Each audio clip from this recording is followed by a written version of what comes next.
So I wrote this while trying to process a catastrophic wreck that I was in last year, April 27th. My memory starts again June 3rd.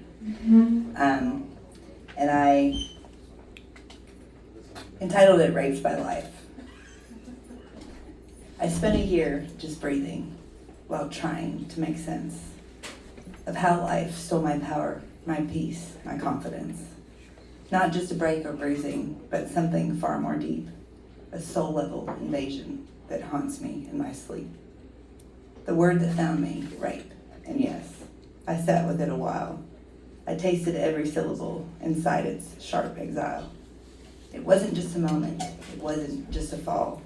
It was life stealing meaning, no reason left at all. It starts when I was 5 years old, too young to truly know. My father died from dirty needles and heroin's fatal glow. No lullabies or bedtime light, no hugs to warm the years. Just the image of him lifeless and my mother's silent tears. As the casket lowered slowly, a voice inside me said, "Good little girls keep their daddies," but mine was gone. He's dead. And so I thought I failed it, this cruel, invisible test, that maybe if I'd just been better, I might have kept the rest. Then came age 17, a nightmare wrapped in shame. 7 men took everything, and still I wore the blame. "Please stop is not a no," cops said, so we can't call it rape. So pain became my sentence and silence took its shape.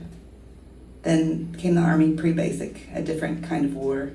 2 men with 30 tours behind pinned me against the door.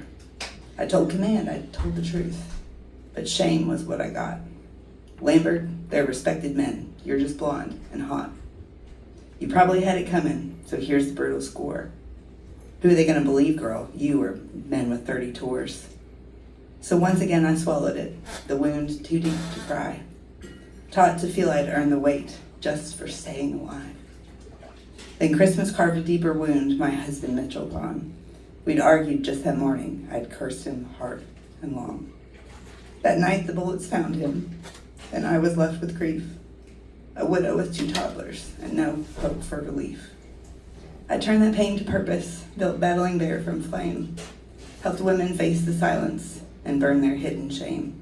It gave my grief a mission, it gave my loss a voice, but even strength and service just never felt like choice. And just when things felt lighter, when peace began to flow, when I was grounded happy, at last I'd let it go. The wreck came like a whisper, then everything went black. No sound, no light, no memory, and no clear pathway back. I struggled to accept it because I wasn't at the wheel. There's no known cause, no flashing lights, just broken glass and twisted steel. And if I go by all I've learned on manifesting what we feel, then I was nowhere near a match for something that unreal. In fact, I was intentional, aligned, awake, and true. On top of all my tasks and chores, my dreams were coming through. I felt secure within my skin, at peace in my own space. I loved my life. I'd earned that joy. I moved with trust and grace. I found myself just wishing that I had been the one, that I had held the steering and caused what can't be undone. At least then I'd have reasons, a fault, a thread, a clue. But I was just a passenger when life came crashing through. I wasn't coasting mindless, I wasn't numb or lost. I'd finally stopped surviving. I knew what healing costs. I lit my morning candles, I laughed more than I cried. I practiced peace and gratitude, and I stayed on my own side. And that's what makes it crueler, more brutal to digest. I was finally living in a way where I knew I'd pass the test. I have no map or real direction. There's no meaning I can find. Just days that feel like echoes of the life I left behind. Now once again I'm holding a trauma I didn't choose. Told to rebuild from ashes with nothing left to lose. No way to make it make sense, no map, no finish line. Just grief that keeps on grieving and time that isn't mine. I try to sort the chaos. I try to stand and write. But I hear a voice inside me in the quiet of the night. What's the fucking point? What's left for you to trust? You gave your all, you did the work, and still life called your bluff. Then I hear a whisper, a heartbeat deep and low, of who I was before this, of all I used to know. She's the girl in that bathroom stall, begging God through tears and pain. The girl who became her own miracle long before she knew her name. She didn't know her strength back then or who she'd rise to be, but she became the woman who helped the world to see. The girl who grew to be Ash Wise, who stared down shame and fear. She wrote when silence ruled the room and made the message clear. She's not gone, just waiting. Beneath the weight she rests, still built to spark a reckoning and passing every test. She made the silence tremble, she'll rise again somehow. And if I quiet all the noise, I swear I feel her now. I feel her strength behind my ribs, a flicker in the dark. She's waiting on my focus, my breath struck the spark. She's wading through the bullshit, the blankness and the doubt. She'll rise inside my ribcage and finally claw back out. No, I don't feel certain. My hope is bruised and thin, but death already tried me and somehow didn't win. I still have breath in ashes, I still have ground to give, and if I've risen once before, I know I will still live.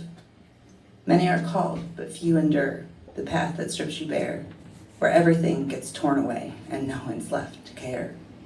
It looks like loss, it tastes like pain, but in the deepest mess, your soul begins to author a brand new kind of yes. At first that space feels hollow, a hunger with no name. You hear it cry for something more, but nothing stays the same. And in that void, we learn to wait, to breathe, allow, expand, to sit with what we cannot fix and finally understand. That space holds everything and nothing.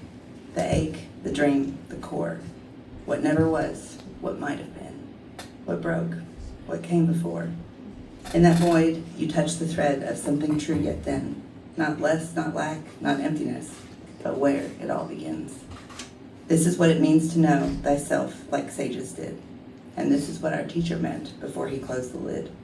You'll go on to do greater things, he whispered with a grin.